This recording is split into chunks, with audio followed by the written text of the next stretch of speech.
If you ever have an evening to spare up the river, I should advise you to drop into one of the little village inns and take a seat in the tap room.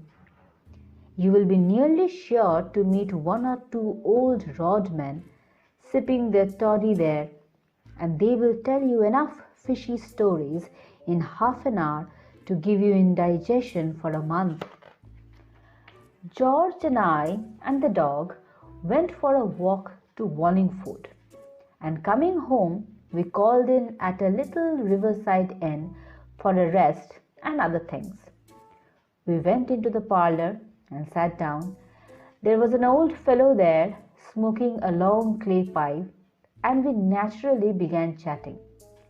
He told us that it had been a fine day today, and we told him that it had been a fine day yesterday, and then we all told each other that we thought it would be a fine day tomorrow, and George said the crops seemed to be coming up nicely, and that it came about somehow or the other that we were strangers in the neighborhood, and that we were going away the next morning.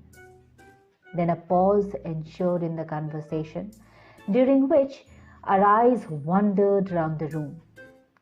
They finally rested upon a dusty old glass case fixed very high up above the chimney piece and containing a trout. It rather fascinated me, that trout. It was such a monstrous fish. In fact, at first glance, I thought it was a cod. "Ah," said the old gentleman, following the direction of my gaze. "Fine fellow that, ain't he?" "Quite uncommon," I murmured, and George asked the old man how much he thought it weighed. 18 pounds 6 ounces, said our friend, rising and taking down his coat. "Yes," he continued, "it was 16 years ago, come the 3rd of next month, that I landed him. I caught him just below the bridge with a minnow. They told me he was in the river, and I said I would have him, and so I did. You don't see many fish that size about here now, I'm thinking. Good night, gentlemen, good night." And out he went and left us alone. We could not take our eyes off the fish after that. It really was a remarkably fine fish. We were still looking at it when the local carrier, who had just stopped at the inn, came to the door of the room with a pot of beer in his hand, and he also looked at the fish. "Good-sized trout, that," said George, turning round to him. "Ah, you may well say that, sir," replied the man. And then, after a pull at his beer, he added, "Maybe you wasn't here, sir, when that fish was caught?" "No," we told him. We were strangers in the neighborhood. "Ah," said the carrier, "then of course how should you? It was nearly 5 years ago that I caught that trout." "Oh, was it you who caught it then?" said I. "Yes, sir," replied the genial old fellow. "I caught him just below the lock. Leastways, what was the lock then? One Friday afternoon, and the remarkable thing about it is that I caught him with a fly. I had gone out pike fishing, bless you, never thinking of a trout, and when I saw that hopper on the end of my line, blessed if it didn't quite take me aback. Well, you see, it weighed 26 pounds. Good night, gentlemen. Good night." 5 minutes afterwards, a third man came in and described how he had caught it early one morning with bleak, and then he left, and a stolid, solemn-looking, middle-aged individual came in and sat down over by the window. None of us spoke for a while, but at length George turned to the newcomer and said, "I beg your pardon.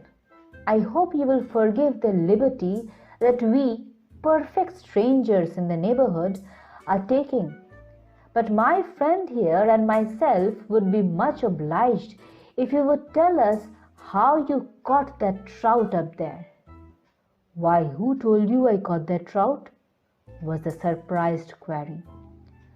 We said that nobody had told us so, but somehow or other we felt instinctively that it was he who had done it. "Well, it's a most remarkable thing, most remarkable," answered the stolid stranger, laughing. "Because as a matter of fact, you are quite right. I did catch it. But fancy you guessing it like that. Dear me, it's a really most remarkable thing."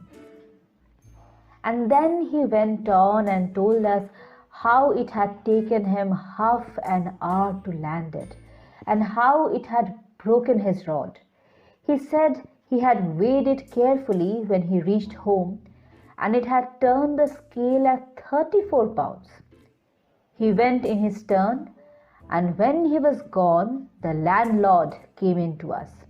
We told him the various histories we had heard about his trout, and he was immensely amused, and we all laughed very heartily. Fancy Jim Betts and Joe Muggles and Mr. Jones and old Billy Maunders all telling you that they had caught it. "Well, that is good," said the honest old fellow, laughing heartily. "Yes, they are the sort to give it me, to put it up in my parlor if they had caught it. They are." And then he told us the real history of the fish. It seemed that he had caught it himself years ago when he was quite a lad, not by any art or skill, but by that unaccountable luck that appears to always wait upon a boy when he plays the wag from school and goes out fishing on a sunny afternoon with a bit of string tied on to the end of a tree. He said that bringing home that trout had saved him from whacking, and that even his schoolmaster had said it was worth the rule of 3 and practice put together. He was called out of the room at this point, and George and I again turned our gaze upon the fish. It really was a most astonishing trout. The more we looked at it, the more we marveled at it. It excited George so much that he climbed up the back of a chair to get a better view of it. But then the chair slipped, and George clutched wildly at the trout case to save himself, and down it came with a crash, George and the chair on top of it. "You haven't injured the fish, have you?" I cried in alarm, rushing up. "I hope not," said George, rising cautiously and looking about. But he had. That trout lay shattered into 1,000 fragments. I say 1,000, but they may have only been 900. I did not count them. We thought it strange and unaccountable that a stuffed trout should break up into little pieces like that. And so it would have been strange and unaccountable if it had been a stuffed trout. But it was not. That trout was a plaster of Paris.